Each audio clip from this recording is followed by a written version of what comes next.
আসসালামু আলাইকুম। আমি লিবিয়া থেকে বলছি। তো আজকে যে বিষয়টি নিয়ে আলোচনা করব সে বিষয়টা হলো লিবিয়াতে বেনগাজি হোক বা ত্রিপলি হোক, মাফিয়া কীরকম বা মাফিয়াদের উৎপাত কীরকম এখন বর্তমানে। তো যাই হোক, বেশ কিছুদিন আগে লিবিয়াতে অনেক মাফিয়া ছিল, অনেক মাফিয়া, অনেক লোকজন ধরছে, অনেক লোকজনের অর্থনৈতিকভাবে পঙ্গু করে ফেলাইছে।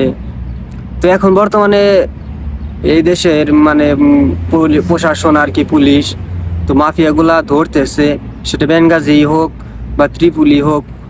অনেক জায়গায় মানে মাফিয়া ধরে ধরে নিধন করতেছে আর কি। বেনগাজি কয়েকদিন আগে কয়েকটা মাফিয়া ধরছিল, আবার ত্রিপুলিও তো ধরতেছে। কারণ ধরারও কারণ আছে, কারণ এই দেশে এখন বর্তমানে যুদ্ধের আগে যে সমস্ত কোম্পানি আসছিল সেই সমস্ত কোম্পানি এখন পুনরায় চালু করব। তো সেই বিদায় এখন তো মাফিয়া থাকলে দেশে যারা শ্রমিক আছে তাদের জন্য আর কি মানে খুব একটা বিপজ্জনক। তাই আর কি তাদেরকে মাফিয়া শনাক্ত করে তাদেরকে আর কি এই দেশ থেকে বিতাড়িত করতেছে বা সব কিছু নিধন করতেছে। মানে একটা শান্ত শিষ্ট দেশ হিসাবে তারা পরিচালনা করব। তো যারা কোম্পানিতে মানে আনবো, যারা কোম্পানি, অনেক দেশ এই জায়গায় কোম্পানি নিয়ে আসতেছে। অনেক দেশ আছে যেমন যে চায়না কোম্পানি আছে, তারপরে আপনার সিঙ্গাপুর, অনেক দেশের কোম্পানি দেশে চালু হইতেছে পুনরায়। তো সেই ক্ষেত্রে অনেক শ্রমিক প্রয়োজন। তো এই ক্ষেত্রে যদি মাফিয়া থাকে তো শ্রমিকগুলো আর কি নিরাপত্তায় ভুগবো। তো আর কি এই জন্য আর কি সব মাফিয়া যারা মানে যে জায়গায় আর কি খোঁজ পাইতেছে যে এই জায়গায় মাফিয়া আছে বা এই জায়গায় গেমের লোক আছে বা এই জায়গায় কিছু জিম্মি লোক আছে, সেই জায়গায় রেড দিয়া সব লোক বা মাফিয়াদের ধরতেছে। বেনগাজিও কিছুদিন আগে ধরছিল। ত্রিপুলিও আমার বন্ধু বান্ধব আছে, তারাও বলে যে এখন এই ত্রিপুলির অবস্থা ভালো, এই জায়গায় এখন মাফিয়াদের উৎপাত কম। এই জায়গায় মাফিয়ারা মানে থাকলেও মানে গায়ে ঢাকা দিয়ে আছে, ওইরকম ধরতেছে না, লোকজনও ধরে না বা মাফিয়াদের উৎপাত এখন কম। তো এই ক্ষেত্রে বাঙালিদের জন্য ভালো বা অন্য সব দেশের জন্য ভালো বা যারা গেম দিবে তাদের জন্য ভালো। কারণ এখন মাফিয়া না থাকলেই মানুষের আতঙ্কই মাফিয়া নিয়ে, যারাই গেম দিতে আসে তাদের আতঙ্কই মাফিয়া নিয়ে আসে। মাফিয়া যদি আর কি নিধন হয় বা কম থাকে বা নাই থাকে, সেক্ষেত্রে বাঙালির জন্য ভালো। কারণ মাফিয়ায় ধরলে তো মনে করেন যে যে 10, 15, 20, 30 লাখও মনে করেন চলে জায়গা। আর মাফিয়া না ধরলে তাও গেমে ধরা খাইলে হয়তো কিছু টাকা লস যাইব, কিন্তু মাফিয়ায় ধরলে তো জীবনও শেষ হবো, মায়েরও অনেক খাইব, অত্যাচার নির্যাতনের শেষ নাই। তো সেক্ষেত্রে মাফিয়া এখন ধরতেছে। তো আলহামদুলিল্লাহ, এখন মাফিয়া যদি পুরোপুরি শেষ হবে না, তারপরেও যতটুকু সম্ভব ধরবে।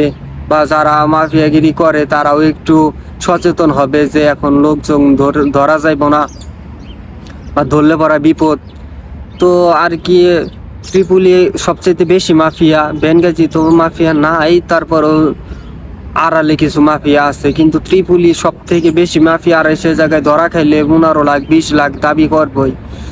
তো ওই জায়গায় যদি মনে করেন যে মাফিয়াদের ধরে ফেললে বা ধরার জন্য সব প্রশাসন কাজ করে, তাহলে মাফিয়ারা আর কি চুপ থাকবো বা গায়ে ঢাকা দিয়ে থাকবো বা তেমন লোকজন ধরবো না বা বেচাকিনি করবো না।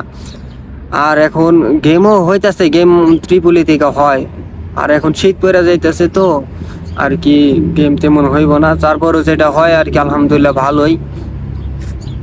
তো মাফিয়াদের বিষয়ে আর কি এই দেশে থেকে সবকিছু সব মাফিয়াই আর কি বিতাড়িত করব আর কি, যে কোনো ব্যবস্থামূলকই হোক।